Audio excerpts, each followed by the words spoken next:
जय हिंद दोस्तों, मैं विनोद कुमार आपके अपने YouTube channel Gupta defence academy में आपका स्वागत करता हूं। तो फ्रेंड्स, पिछले वीडियो में अभी तक हम लोग देख चुके हैं ज्योग्राफी का हम लोग पहला चैप्टर भारत का परिचय या इंट्रोडक्शन ऑफ इंडिया को अभी तक हम लोग बहुत ही अच्छे तरीके से पढ़ चुके हैं। आइए आज हम लोग को उस चैप्टर से रिलेटेड अभी तक कोई भी एग्जाम में कितना क्वेश्चन पूछा गया है, किस टाइप का क्वेश्चन पूछा गया है, वो आज हम लोग डिस्कशन करने वाले हैं। तो आइए हम लोग इस चैप्टर में हम लोग क्या क्या पढ़े थे। तो हम लोग भारत के बारे में पूरा डिटेल से पढ़े थे। उसके बाद पड़ोसी देश कौन कौन सा है उसके बारे में पूरा डिटेल से पढ़े थे कि क्या क्या डिस्प्यूट हुआ था। उसमें पाकिस्तान के बारे में पढ़े, अफगानिस्तान के बारे में पढ़े, चाइना के बारे में पढ़े, नेपाल, भूटान, म्यांमार, श्रीलंका, इधर मालदीव के बारे में बहुत ही अच्छे तरीके से हम लोग पढ़ चुके हैं। तो आइए आज हम लोग इस चैप्टर से रिलेटेड अभी तक एग्जाम में कितना ऑब्जेक्टिव क्वेश्चन पूछा गया है एग्जाम में, वो आज हम लोग देखते हैं। तो आइए हम लोग आज का ऑब्जेक्टिव क्वेश्चन को हम लोग स्टार्ट करते हैं। तो यहाँ पे आपको बोर्ड में दिख रहा होगा आज का पहला क्वेश्चन। आप देखिए, प्राचीन भारतीय भौगोलिक मान्यता के अनुसार भारतवर्ष किस द्वीप का अंग है। इसमें आपको ऑप्शन यहाँ पे दिख रहा होगा। पहला है पुष्कर द्वीप, दूसरा है आपका जम्बू द्वीप, तीसरा है आपका कांच द्वीप और चौथा है आपका कुश द्वीप। तो यहाँ पे हम जो ज्योग्राफी का जो हम पहला वीडियो बनाए थे उसी में आप इसके बारे में बताए थे कि भारत का टोटल कितना नाम है, 5 नाम है। कितना नाम है? 5 नाम है। यहाँ पे 5 नाम के बारे में हम आपको लिख के बता देते हैं। 5 नाम कौन कौन सा था। पहला था आपका इंडिया था, इंडिया हो गया, हिंदुस्तान हो गया, इंडिया हो गया, हिंदुस्तान हो गया, भारत हो गया, भारत हो गया। उसके बाद आर्यावर्त हो गया, आर्यावर्त, या फिर उसके बाद है जम्बू द्वीप। तो भारत के टोटल कितने नाम है? 5 नाम है। और हम लोग इसके बारे में पूरा डिटेल से पढ़ भी चुके थे। जैसे कि ये इंडिया, हम लोग देश को इंडिया कह के किसने बुलाया? तो हम लोग देश को इंडिया कह के बुलाया है ग्रीक ने। ग्रीक लोगों ने हम लोग देश को किस नाम से बुलाया है? इंडिया कह के बुलाया है। ठीक है। उसके बाद हिंदुस्तान, हिंदुस्तान नाम कह के बुलाया हम लोग देश को पर्शियन या फिर ईरानी लोग। पर्शियन या फिर इसी को ही बोल सकते हैं ईरानी लोग। एक्चुअली में होता क्या था कि ये जो ईरानी लोग जो है ना, यहाँ पे ये जो एक यहाँ से एक नदी निकली है सिंधु नदी, और इधर से होते हुए अरब सागर में मिल गई है। और इस सिंधु नदी को ये ईरानी लोग बोलता था इंदु नदी। और इस सिंधु नदी के इस पार रहने वाले लोगों को सब बोला था हिंदुस्तान। और वही हिंदुस्तान धीरे धीरे मॉडिफाई होकर के क्या बना? हिंदुस्तान। तो ये हिंदुस्तान नाम कैसे पड़ा? ईरानी लोगों के द्वारा पड़ा है। उसके बाद हम लोग आगे बढ़ते हैं। यहाँ पे हम लोग का भारत, आप लोग को अच्छी तरीके से पता होना चाहिए कि भारत जो है, यहाँ पे हम लोग देश में एक राजवंश हुआ करता था, भरत राजवंश। उसी वजह से हम लोग देश का नाम क्या पड़ा? भारत देश पड़ा। भरत राजवंश की वजह से ये नाम पड़ा है। उसके बाद हम लोग आगे बढ़ते हैं। यहाँ पे है आर्यावर्त। आर्यावर्त जो नाम पड़ा है, आपको अच्छी तरीके से पता होना चाहिए कि हम लोग देश को बोला गया है आर्यों की भूमि, या फिर बोल सकते हैं लैंड ऑफ आर्याज, या फिर इसी को बोला गया है आर्यों की भूमि बोला गया है। इसी वजह से इसका नाम क्या पड़ा है? आर्यावर्त पड़ा है। आर्यों की भूमि बोला गया है, इसी वजह से इसका क्या है? आर्यावर्त नाम पड़ा। और आप लोग को पता भी होना चाहिए क्योंकि अभी भी हमारे देश में क्या है? आर्य समाज चलता है। जैसे कि अभी भी आप देख सकते हैं कि जितने बड़े बड़े स्कूल हैं वो सब इस आर्य समाज के द्वारा बड़े बड़े स्कूल कॉलेज सब चलाए जाते हैं। उसके बाद यहाँ पे आपको जम्बू द्वीप, और जम्बू द्वीप आपको पता होना चाहिए कि हम लोग का हिंदू धर्म में, हम लोग के हिंदू धर्म में एक ग्रंथ है और उसका नाम है पुराण। पुराण है, पुराण हम लोग का क्या है? हिंदू धर्म का धार्मिक ग्रंथ है। धार्मिक ग्रंथ है, और जिसमें हम लोग देश का किस नाम से व्याख्यान हुआ है? जम्बू द्वीप के नाम से व्याख्यान हुआ। और इसमें ऑप्शन में आप देख सकते हैं पुष्कर द्वीप, जम्बू द्वीप। तो इसका सही आंसर क्या हो जाएगा? जम्बू द्वीप। पहला क्वेश्चन का सही आंसर क्या हो जाएगा? जम्बू द्वीप। तो उसके बाद हम लोग आगे बढ़ते हैं नेक्स्ट क्वेश्चन। नेक्स्ट क्वेश्चन आपको यहाँ पे बोर्ड पे दिख रहा होगा, सर्वप्रथम इंडिया शब्द का प्रयोग भारत के लिए किस भाषा में किया गया था। तो ये पिछले ही क्वेश्चन में हम अभी डिस्कशन करवाएं कि सर्वप्रथम इंडिया शब्द अभी क्या बताएं, ग्रीक लोग हम लोग देश को किस नाम से बुलाया था, इंडिया कह के बुलाया था। और इसका सही आंसर आपको पता ही है क्या होना चाहिए, ग्रीक होगा, ग्रीक भाषा में बोला गया है इंडिया। उसके बाद जो नेक्स्ट क्वेश्चन है वो है भारतीय मुख्य भूमि की दक्षिणी सीमा क्या है। भारतीय मुख्य भूमि की दक्षिणी सीमा, यहाँ पे दो क्वेश्चन राइज होता है, दो क्वेश्चन बनता है यहाँ से। अगर आपसे क्वेश्चन बोले कि भारतीय मुख्य भूमि का दक्षिणी सीमा, तो यहाँ पे हो जाएगा आपका ये वाला बिंदु, और इस बिंदु को बोला गया है कैप कैमोरिन बोला गया है, कैप कैमोरिन। कैप कैमोरिन जो कहाँ स्थित है, कन्याकुमारी में स्थित है। कन्याकुमारी आपका कहाँ स्थित है, तमिलनाडु में स्थित है। और ये भी क्वेश्चन हम बहुत ही अच्छी तरीके से बता चुके हैं पिछले वीडियो में, और जो हमारे वीडियो को नहीं देखे हैं वो प्लेलिस्ट में जाइए और इस वीडियो को पूरा डिटेल से पढ़ सकते हैं। उस वीडियो को देखने के बाद कभी आप भूल नहीं पाइएगा, ठीक है। तो अगर क्वेश्चन आपसे ऐसे पूछे कि भारतीय मुख्य भूमि का दक्षिणी सीमा क्या है, तो आपका क्या आंसर होगा, कैप कैमोरिन। लेकिन अगर क्वेश्चन आपसे ऐसे घुमा दिया कि भारत का सबसे दक्षिणी बिंदु या फिर भारत का सबसे दक्षिणी बिंदु कौन सा है, तो आपका दक्षिणी बिंदु आपका क्या हो जाएगा, ये हो जाएगा। यानी कि ये आपका कौन सा द्वीप है, ग्रेट निकोबार है। और ग्रेट निकोबार का ये इस बिंदु को बोला गया है इंदिरा पॉइंट बोला गया है, इंदिरा पॉइंट, या फिर इसी का ही दूसरा नाम है पिग्मेलियन पॉइंट। इसी को ही तीसरा नाम से बोला गया है लाही चिंग, या फिर इसी का चौथा नाम है पायसन पॉइंट। और ये सब हम पूरे अच्छी तरीके से अपना ज्योग्राफी का जो दूसरा वीडियो हम बताए हैं उसमें हम बहुत डिटेल से सबको बताएं, आप वहां पे भी जा करके देख सकते हैं। और देखिए जो चीज हम पढ़ा रहे हैं वही चीज मतलब एग्जाम में पूछा भी गया है, ठीक है। तो इस सब वीडियो को अच्छे तरीके से देख लें, अब पूरा अंदर से मतलब सेटिस्फाई होगा कि हाँ सर जो पढ़ा रहे वो सही पढ़ा रहे या गलत पढ़ा रहे, वो आप डिसाइड कर सकते हैं कि जो पढ़ा रहे वो सही या गलत है, ठीक है। तो ये यहाँ पे क्वेश्चन अगर आपसे पूछे कि भारत की मुख्य भूमि का दक्षिणी बिंदु, तो आपका क्या होगा, कैप कैमोरिन होगा। लेकिन अगर पूछ दे भारत की सबसे दक्षिणी बिंदु, तो आपका क्या होगा, इंदिरा पॉइंट बोलिए, पायसन पॉइंट बोलिए, लाही चिंग बोलिए, या फिर पिग्मेलियन पॉइंट बोलिए, ये हो जाएगा। कहाँ स्थित है, ग्रेट निकोबार में स्थित है, ठीक है। आपको पता होना चाहिए ऊपर का ये सब क्या है, अंडमान है, नीचे का ये सब द्वीप क्या है, निकोबार है। आप लोग से ये भी आप लोग को बता चुके हैं कि अंडमान और निकोबार को कितना डिग्री चैनल अलग करता है, कितना डिग्री चैनल अलग करता है, 10 डिग्री चैनल। तो यहाँ से जो 3rd नंबर का जो क्वेश्चन था, ये क्वेश्चन था कि भारतीय मुख्य भूमि की दक्षिणी सीमा क्या है। यहाँ पे ऑप्शन है आपका 6 डिग्री 4 मिनट उत्तरी अक्षांश, 7 डिग्री 4 मिनट उत्तरी अक्षांश, 8 डिग्री 4 मिनट उत्तरी अक्षांश, या फिर 6 डिग्री 8 मिनट उत्तरी अक्षांश। आपको हम बता चुके हैं यहाँ पे ग्लोब में इस तरह से हम बताए थे। और यहाँ पे हम लोग का क्या है, हम लोग का यहाँ पे इंडिया है, ये आपका क्या है 0 डिग्री अक्षांश रेखा है। और यहाँ पे जो ये वाला बिंदु है, यानी कि ये वाला जो बिंदु है ये कितना है, 8 डिग्री और 4 मिनट, ये है आपका नॉर्थ है, ये वाला उत्तरी अक्षांश है। 8 डिग्री 4 मिनट उत्तरी अक्षांश है। उस बिंदु का क्या नाम है, कैप कैमोरिन है, कन्याकुमारी में तमिलनाडु में स्थित है। इस बिंदु का क्या नाम है, 8 डिग्री 4 मिनट, ठीक है। और अगर पूरा डिटेल से अगर पढ़ना है कि ये बिंदु का तो 8 डिग्री 4 मिनट उत्तरी अक्षांश है, उसके बाद यहाँ पे अगर आप देखना चाहें तो इस बिंदु का कितना डिग्री पे है, क्या नाम है, तो आप प्लेलिस्ट में जाकर के देख सकते हैं। यहाँ पे भी अगर देखना चाहें ये पॉइंट कितना डिग्री पे है, क्या इस बिंदु का नाम क्या है, ये सब यहाँ पे कौन सा पॉइंट है, ये सब ये जो पिछले वीडियो में हम बता चुके हैं। प्लेलिस्ट में जाइए और पूरा डिटेल से पढ़िए, वहाँ पे कोई रोक टोक नहीं, पूरा डिटेल से पढ़िए, एकदम जितना मन करे उतना बढ़िया से पढ़िए, ठीक है। उसके बाद हम लोग नेक्स्ट क्वेश्चन है हम लोग का, भारतीय मानक समय आधारित है। भारत का जो समय की गणना की जाती है कितना डिग्री जो लाइन गुजरा है उससे की जाती है, वही क्वेश्चन पूछा हुआ है।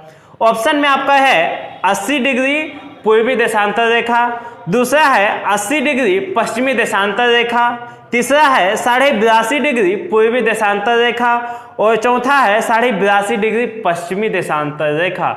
आप लोग को अच्छी तरीके से हम बता चुके हैं कि ये ग्लोब बना करके हम पिछले वीडियो में बनाए हैं, और यहाँ पे ये भी बताए हैं कि ये क्या है आपका 0 डिग्री अक्षांश रेखा है और ये है आपका 0 डिग्री देशांतर रेखा है, या फिर इसी को बोला गया है याम्योत्तर रेखा भी बोला जाता है इसी को, या फिर इसी को ही बोला जाता है ग्रीनविच मीन टाइम। पूरे विश्व की जो समय की गणना की जाती है।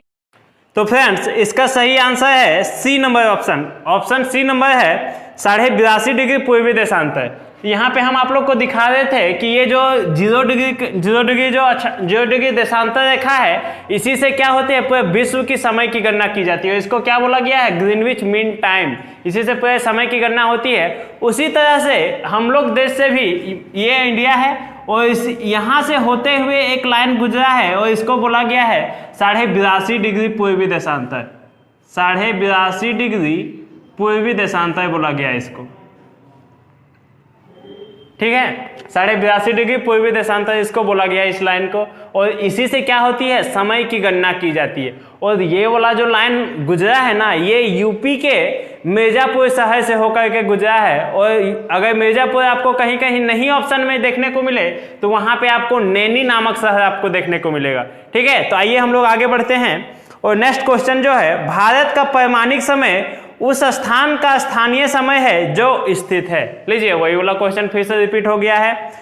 इसका सही आंसर, इसका ऑप्शन देखिएगा, दिल्ली के समीप, कोलकाता के समीप, इलाहाबाद के समीप या भोपाल के समीप। तो इसका सही आंसर क्या हो जाएगा, इलाहाबाद के समीप क्या है मिर्जापुर, या फिर आपको देखने को मिलेगा नैनी नामक शहर जो कहाँ स्थित है यूपी में, और वहीं से होकर के ये 82.5 डिग्री लाइन गुजरा है। अच्छा, अगर हम बोले कि ये जो 82.5 डिग्री लाइन है ये भारत के टोटल कितना स्टेट से होकर के गुजरा है, तो आप यहाँ पे देख सकते हैं ये जो टोटल स्टेट से होकर गुजरा है ये आपका गुजरा है पहले यूपी के बाद ये एमपी के बाद ये छत्तीसगढ़ के बाद ये उड़ीसा के बाद ये आगे बढ़ेगा तो ये आपका आंध्र प्रदेश। ये टोटल 5 राज्यों से होकर के गुजरी है, जो क्या है यूपी, एमपी, छत्तीसगढ़, उड़ीसा और आंध्र प्रदेश है। तो उसके बाद हम लोग नेक्स्ट क्वेश्चन आगे बढ़ते हैं। इंडियन स्टैंडर्ड टाइम और ग्रीनविच मीन टाइम में कितना समय का अंतर है? लीजिए बहुत ही बढ़िया क्वेश्चन है आपके सामने। इंडियन स्टैंडर्ड टाइम और ग्रीनविच मीन टाइम के बीच में कितना समय का अंतर है वो हम लोग देख लेते हैं। यहाँ पे जैसे हम पिछले वीडियो में हम बताए थे, अगर जो नहीं देखे हैं वो उसमें जाकर के पहले देख लीजिए, उसके बाद यहाँ पे पढ़िएगा। पहले जो हम सब्जेक्टिव पढ़ा चुके हैं ना उसको अच्छे से पढ़िए, उसके बाद इस ऑब्जेक्टिव वाला सेशन में आइए तो बहुत ही अच्छा लगेगा पढ़ने में भी और बहुत लंबे समय तक याद भी रहेगा। ये सब क्वेश्चन हम जितना भी करवा रहे हैं सब कोई ना कोई एग्जाम में पूछा हुआ ही क्वेश्चन है। यहाँ पे देखिएगा कि ये है आपका, मान लीजिए ग्लोब है और ग्लोब में ये वाला क्या है 0 डिग्री देशांतर रेखा, या फिर इसी को बोला गया है ग्रीनविच मीन टाइम, समय की गणना इसी से की जाती है। और इधर से ही होकर के यहाँ पे क्या है 82.5 डिग्री लाइन गुजरा है जो इंडिया से होकर के इस तरह से गुजरा है। अब क्वेश्चन ये बोला है कि 0 डिग्री देशांतर रेखा और 82.5 डिग्री देशांतर रेखा के बीच में कितना डिग्री समय का डिफरेंस है, कितना समय का मतलब डिफरेंस है। तो आपको पता होना चाहिए कि ये 0 डिग्री है और ये क्या है 82.5 डिग्री पूरब में, यानी कि 82.5 डिग्री क्या है आगे है। तो यहाँ पे हम आप लोग को बता देना चाहते हैं कि 0 से 1 डिग्री के बीच में देशांतर रेखाओं में अगर 1 डिग्री का डिफरेंस होता है ना तो 4 मिनट का उस दोनों के बीच में डिफरेंस हो जाता है। यानी कि 1 डिग्री अगर आगे बढ़ गए हैं, यानी कि मान लीजिए ये 0 डिग्री देशांतर रेखा है, 0 डिग्री से हम 1 डिग्री यहाँ से होते हुए अगर 1 डिग्री से इस तरह से एक लाइन को क्रॉस कर गए तो 4 मिनट का हमको डिफरेंस देखने को मिलेगा। 1 डिग्री में कितना डिफरेंस देखने को मिलेगा 4 मिनट का डिफरेंस देखने को मिलेगा। तो यहाँ पे कितना आगे है 82.5 डिग्री आगे है। तो यहाँ पे 82.5 डिग्री आगे है, तो यहाँ पे अगर 82.5 डिग्री से अगर हम मल्टीप्लाई करेंगे, 82.5 डिग्री से अगर हम मल्टीप्लाई करेंगे कितना से 4 मिनट से, तो यहाँ पे आपका हो जाएगा कुछ 320 मिनट हो जाएगा। यहाँ पे आपका हो जाएगा 330 मिनट हो जाएगा। और 330 मिनट को अगर हम 60 से डिवाइड करेंगे तो ये आपका हो जाएगा 5.5 घंटा आगे हो जाएगा ये। यानी कि ग्रीनविच मीन टाइम से 82.5 डिग्री पूर्वी देशांतर जो रेखा है ये कितना आगे है 5.5 घंटा क्या है आगे है। ठीक है, तो ये हम लोग नेक्स्ट क्वेश्चन में आगे की ओर हम लोग बढ़ते हैं। और नेक्स्ट क्वेश्चन है हम लोग का, भारत का ध्रुव दक्षिणी भाग की भूमध्य रेखा से दूरी कितनी है। लीजिए, बहुत ही बढ़िया क्वेश्चन है और ये क्वेश्चन हम पिछले वीडियो में करवाए हैं और वहां पे देख सकते हैं। क्वेश्चन आपसे ऐसे पूछा है, समझने का कोशिश कीजिएगा। क्वेश्चन बोल रहा है कि भूमध्य रेखा, ये इस रेखा का क्या नाम है, भूमध्य रेखा बोल सकते हैं या फिर 0 डिग्री अक्षांश रेखा बोल सकते हैं, इसी को बोल सकते हैं इक्वेटर बोल सकते हैं, या फिर इसी को अगर हम बोलें तो विषुवत रेखा भी इसी को बोल सकते हैं। ठीक है, इतना नाम इसका है। और यहां से लेकर के इस बिंदु के बीच में कितना किलोमीटर का डिफरेंस है, कितना किलोमीटर का डिफरेंस है, तो यहाँ पे ऑप्शन में आपका दिया है 776 किलोमीटर, ऑप्शन बी है 767 किलोमीटर, ऑप्शन सी है 876 किलोमीटर, ऑप्शन डी है 916 किलोमीटर। तो इसका सही आंसर जो हो जाएगा ऑप्शन सी हो जाएगा, 876 किलोमीटर हो जाएगा इसका सही आंसर। ये दोनों के बीच में कितना किलोमीटर का डिफरेंस है, 876 किलोमीटर का डिफरेंस है। आइए हम लोग नेक्स्ट क्वेश्चन में आते हैं। यहाँ पे अगर देखिएगा क्वेश्चन, नेक्स्ट क्वेश्चन आप यहाँ पे देख सकते हैं कि भारत की स्थलीय सीमा की लंबाई कितनी है। लीजिए, बहुत ही बढ़िया क्वेश्चन। और ये सब क्वेश्चन, एक भी क्वेश्चन ऐसा नहीं है जो हम अपने वीडियो में नहीं बताएं। सब का सब क्वेश्चन को हम अपने वीडियो में पर डिटेल से पढ़ा चुके हैं। जो नहीं देखे हैं वो पिछले वीडियो में जाकर के देख सकते हैं। यहाँ पे देख सकते हैं भारत की स्थलीय सीमा की लंबाई कितनी है। ऑप्शन नंबर 1 है 6100 किलोमीटर, ऑप्शन बी है 7516.5 किलोमीटर, ऑप्शन सी है 1200 किलोमीटर और ऑप्शन डी है 15200 किलोमीटर। यहाँ पे आप देख सकते हैं कि 6100 किलोमीटर है और उसके बाद 7516.5 किलोमीटर है, उसके बाद है आपका 1200 किलोमीटर है, उसके बाद है आपका 15200 किलोमीटर है। यहाँ पे आपको हम बता चुके हैं, पूरे डिटेल से वीडियो में बताए हुए हैं कि ये जो 6100 किलोमीटर है ना, ये 6100 किलोमीटर ये आपका मुख्य भूमि की सीमा है। यानी कि मुख्य भूमि की सीमा आपका अगर हम यहाँ से इस तरह से अगर देखते हुए जाएं, देखिएगा पे आप देख सकते हैं 6100 किलोमीटर ये है आपका मुख्य भूमि की सीमा है। ये आपका क्या है, मुख्य भूमि की सीमा। यानी कि अगर देखा जाए यहां से, अगर इस टाइप से देखा जाए कि समुद्री सीमा का मुख्य भूमि का सीमा जो है समुद्र के साथ सटा हुआ है, वो कितना किलोमीटर, 6100 किलोमीटर तक है। 7516.5 किलोमीटर ये है आपका द्वीप वाला भाग जो है समुद्र के साथ सटा हुआ है। ये है आपका द्वीप वाला इतना किलोमीटर तक सटा हुआ है समुद्र के साथ। उसके बाद 1200 किलोमीटर ये आपका कुछ नहीं है। उसके बाद 15200 किलोमीटर स्थलीय सीमा जो है वो कितना किलोमीटर तक है भारत का, 15200 किलोमीटर। ठीक है, अगर हम यहाँ से चलने का शुरू करेंगे इस टाइप से, अगर इधर से होते हुए अगर यहाँ से घूमते हुए फिर से यहाँ पे आएंगे तो कितना किलोमीटर हो जाएगा, 15200 किलोमीटर हो जाएगा। ठीक है, उसके बाद हम लोग नेक्स्ट क्वेश्चन की ओर आगे बढ़ते हैं। क्वेश्चन नंबर है 9 नंबर का क्वेश्चन नंबर है, द्वीपों सहित भारत के तट रेखा की लंबाई कितनी है। द्वीपों सहित भारत की तट रेखा की लंबाई कितनी है, 7516.6 किलोमीटर।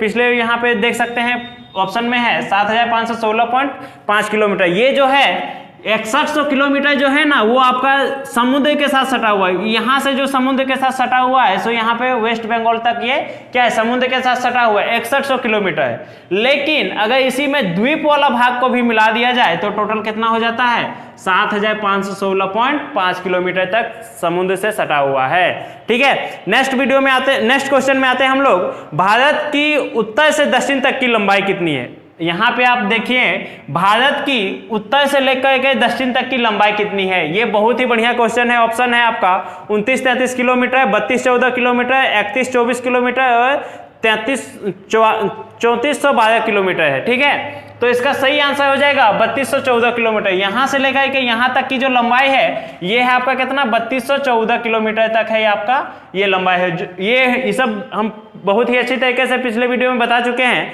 जो नहीं देखे हैं पहले इस वीडियो को रोक लीजिए और जाइए पहले सब्जेक्टिव वीडियो को देख लीजिए, उसके बाद इसमें आइएगा, तब पढ़ने में मजा आएगा। ठीक है, नेक्स्ट क्वेश्चन की ओर हम लोग आगे बढ़ते हैं। भारत की पूर्व से पश्चिम तक की लंबाई कितनी है। लीजिए, बहुत ही बढ़िया क्वेश्चन, पूरब से लेकर के पश्चिम तक की लंबाई पूछ रहा है, तो इतना बढ़िया क्वेश्चन है उत्तर से लेकर दक्षिण तक की लंबाई कितनी है? 2914 किलोमीटर।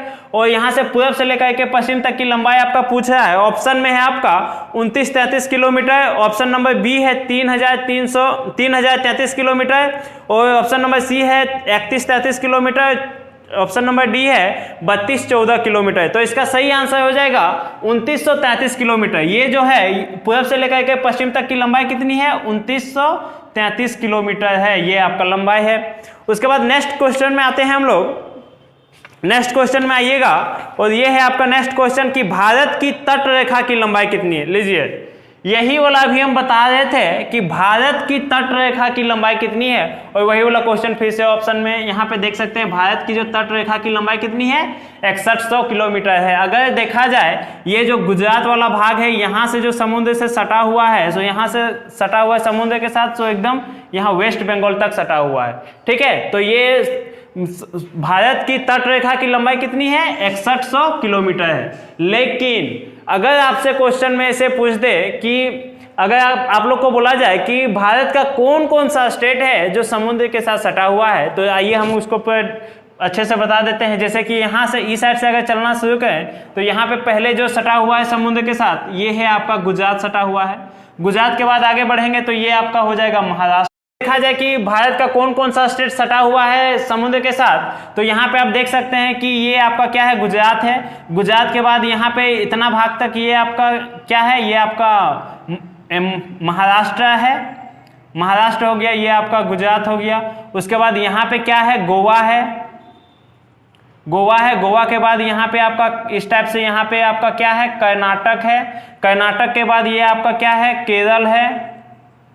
केरल के बाद यहाँ पे आपका इतना भाग क्या है? ये है आपका आंध्र तमिलनाडु है। ये है आपका क्या? तमिलनाडु है। तमिलनाडु के बाद इतना जो भाग है ये आपका क्या है? आंध्र प्रदेश है। आंध्र प्रदेश के बाद आपका इतना से इतना भाग जो है वो है क्या? उड़ीसा है। उड़ीसा है। उसके बाद ये वाला जो भाग है ये आपका क्या है? वेस्ट बंगाल है। इस टाइप से तो टोटल कितना स्टेट हो गया? 1 2 3 4 5 6 7 8 9। टोटल कितना स्टेट सटा हुआ है समुद्र के साथ? 9 राज्य सटा हुआ है, और यहाँ पे बोर्ड में हम दिखा चुके हैं। नेक्स्ट क्वेश्चन की ओर हम लोग आगे बढ़ते हैं। भारत का क्षेत्रफल, भारत का जो क्षेत्रफल है वो विश्व के कुल भौगोलिक क्षेत्रफल का कितना परसेंट? लीजिए, बहुत ही बढ़िया क्वेश्चन, ये हम पिछले वीडियो में बता चुके हैं। जाइए और वहां पे देखिए जो नहीं देखे हैं। भारत का क्षेत्रफल विश्व के कुल क्षेत्रफल का कितना परसेंट है? ये है आपका 2.42% है। 2.42% ये विश्व का क्षेत्रफल जो है उसका भारत का कितना है? 2.42% है। ठीक है, जो कितने नंबर पे आता है? तो ये है आपका 7वें नंबर पे आता है। ये कितने नंबर पे? 7th नंबर पे ये आता है। विश्व लेवल में अगर देखा जाए तो ये 7वें नंबर पे आता है। नेक्स्ट क्वेश्चन जो हम लोग का है वो है हम लोग का भारत की प्रादेशिक जल सीमा, या इसी को इंग्लिश में बोल सकते हैं टेरिटोरियल वाटर जोन।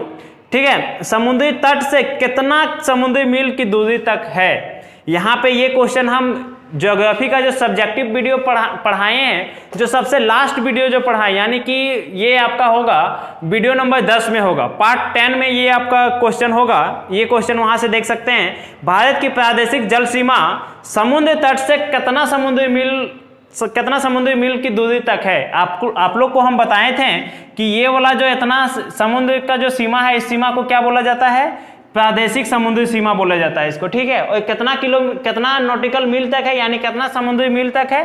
तो ये आपका 12 नॉटिकल मील या समुद्री मील तक ये है मुख्य भूमि से। ये आपका 12 नॉटिकल मील या समुद्री मील तक है मुख्य भूमि से लेकर के। ये इतना जो डिस्टेंस है, ये कितना डिस्टेंस है? 12 नॉटिकल मील या 12 समुद्री मील का डिस्टेंस है। उसके बाद नेक्स्ट क्वेश्चन जो हम लोग का है वह भारत का संलग्न क्षेत्र या कॉन्टिजियस जोन प्रादेशिक जल सीमा के आगे कितना समुद्री मील की दूरी तक है?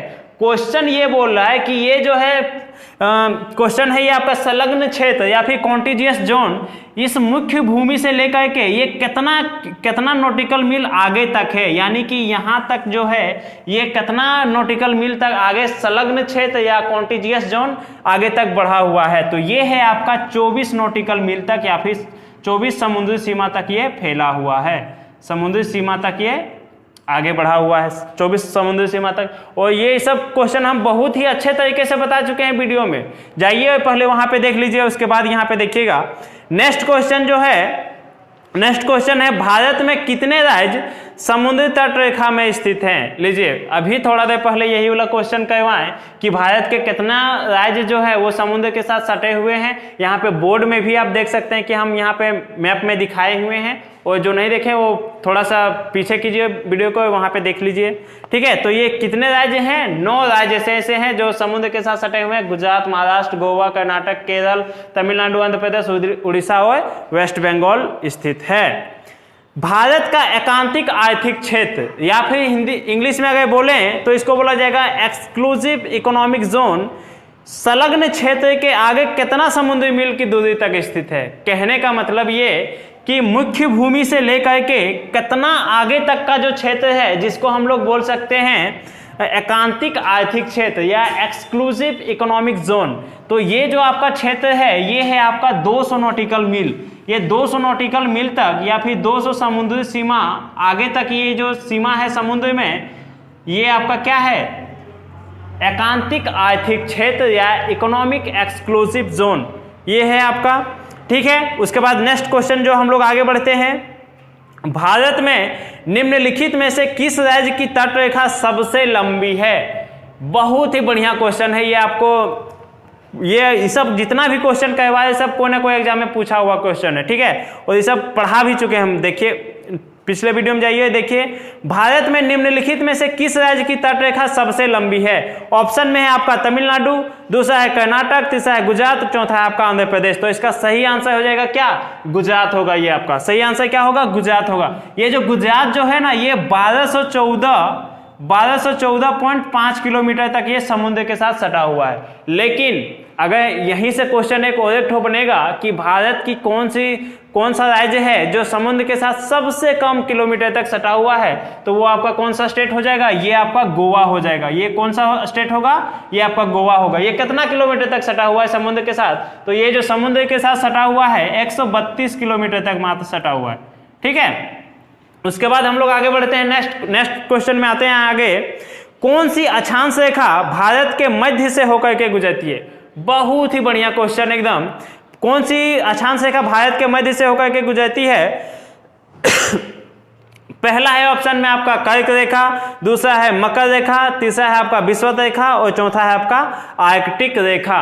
यहां पे अगर हम देखें तो मान लीजिए ये ग्लोब है, ग्लोब में यहां से 23.5 डिग्री उत्तरी अक्षांश रेखा है जो ठीक इस तरह से गुजरा है। इसका नाम है 23.5 डिग्री उत्तरी अक्षांश रेखा।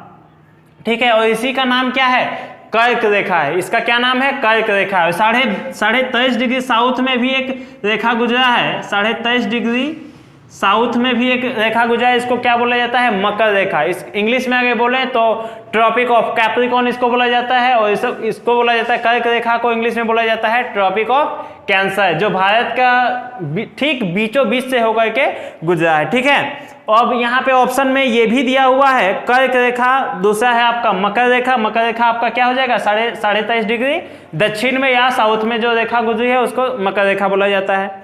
विषुवत रेखा, विषुवत रेखा बोला जाता है इसको, 0 डिग्री अक्षांश रेखा को बोला जाता है क्या, विषुवत रेखा बोला जाता है। इसी को भूमध्य रेखा बोला जाता है, इसी को 0 डिग्री अक्षांश रेखा, इसी को बोला जाता है भूमध्य रेखा, और इसी को बोला जाता है इक्वेटर, इसी को बोला जाता है। ठीक है, उसके बाद नेक्स्ट जो ऑप्शन में है वो है आपका आर्कटिक रेखा। आर्कटिक रेखा जो है वो है आपका 66.5 डिग्री नॉर्थ में, 66.5 डिग्री नॉर्थ में जो लाइन गुजरा है, इस लाइन को बोला जाता है आर्कटिक रेखा। 66.5 डिग्री नॉर्थ में जो लाइन गुजरा उसको क्या बोला जाता है, आर्कटिक रेखा। अच्छा, इसमें और एक चीज बता देते हैं, 66.5 डिग्री नॉर्थ में जो उसको आर्कटिक रेखा बोला जाता है, और 66.5 डिग्री साउथ में जो है, 66.5 डिग्री साउथ में जो रेखा गुजरा है उसको बोला जाता है अंटार्कटिक रेखा बोला जाता है। ठीक है, अंटार्कटिक वृत्त बोला जाता है इसको। ठीक है, नेक्स्ट क्वेश्चन में हम लोग आगे बढ़ते हैं। अच्छा, अगर हम लोग देखें, क्वेश्चन ये था कि भारत के ठीक बीचों बीच से कौन सी रेखा गुजरी है, तो कौन सी रेखा गुजरी, 23.5 डिग्री नॉर्थ है, 23.5 डिग्री उत्तरी अक्षांश रेखा गुजरी है। अगर यहीं पे हम आपको बता दें कि 23.5 डिग्री जो अक्षांश रेखा यानी कि कर्क रेखा, ये भारत के टोटल कितना राज्यों से होकर के गुजरती है? तो ये जो अक्षांश रेखा है टोटल ये 8 राज्यों से होकर के गुजरती है। कौन कौन से राज्य से होकर के गुजरती है? तो यहाँ पे आप देख सकते हैं, सबसे पहले ये आपका गुजरात से होकर के गुजरेगा। सबसे पहले ये आपका गुजरात से होकर गुजरता है। गुजरात के बाद ये राजस्थान में आता है। राजस्थान के बाद ये आपका चल जाएगा मध्य प्रदेश में चल जाएगा। मध्य प्रदेश के बाद ये आपका चल जाएगा यूपी में चल जाएगा। यूपी के बाद ये आपका चल जाएगा छत्तीसगढ़ में। छत्तीसगढ़ में ये आपका चल जाएगा। छत्तीसगढ़ के बाद ये झारखंड में चल जाता है। झारखंड के बाद ये आगे बढ़ेगा तो ये आपका वेस्ट बंगाल में जाएगा। वेस्ट बंगाल के बाद ये त्रिपुरा में जाएगा। त्रिपुरा के बाद ये आगे बढ़ेगा तो ये आपका चल जाता है मिजोरम में। त्रिपुरा के बाद ये मिजोरम में चल जाता है। और टोटल कितना राज्यों से होकर के गुजरता है? 8 राज्यों से होकर के ये रेखा गुजरती है। ठीक है, उसके बाद नेक्स्ट क्वेश्चन है हम लोग का। लीजिए, वही वाला क्वेश्चन फिर से पूछ दिया है, कर्क रेखा भारत के कितना राज्यों से होकर के गुजरती है? तो कर्क रेखा भारत के कितना राज्यों से होकर गुजरती है? 8 राज्यों से होकर के। ठीक है, नेक्स्ट क्वेश्चन हम लोग आगे बढ़ते हैं। भारत की मुख्य भूमि का दक्षिणी नोक कौन सा है? बहुत ही बढ़िया क्वेश्चन ये है। क्वेश्चन हम पिछले कहवा चुके हैं पिछले क्वेश्चन में। क्या है? Cap Comorin. भारत की मुख्य भूमि का दक्षिणी नोक क्या है? Cap Comorin. लेकिन अगर क्वेश्चन पूछ दे कि भारत का सबसे दक्षिणी नोक क्या है, तो क्या होगा? इंदिरा पॉइंट होगा वो। नेक्स्ट क्वेश्चन जो है वो है भारत का सबसे दक्षिणी बिंदु। लीजिए, वही वाला क्वेश्चन फिर से पूछा है, भारत का सबसे दक्षिणी बिंदु ये क्या है? इंदिरा पॉइंट है। और इंदिरा पॉइंट अगर बोला जाए तो ये कितना डिग्री पे है? तो ये जो है आपका, ये है आपका 6 डिग्री 4-5 मिनट नॉर्थ।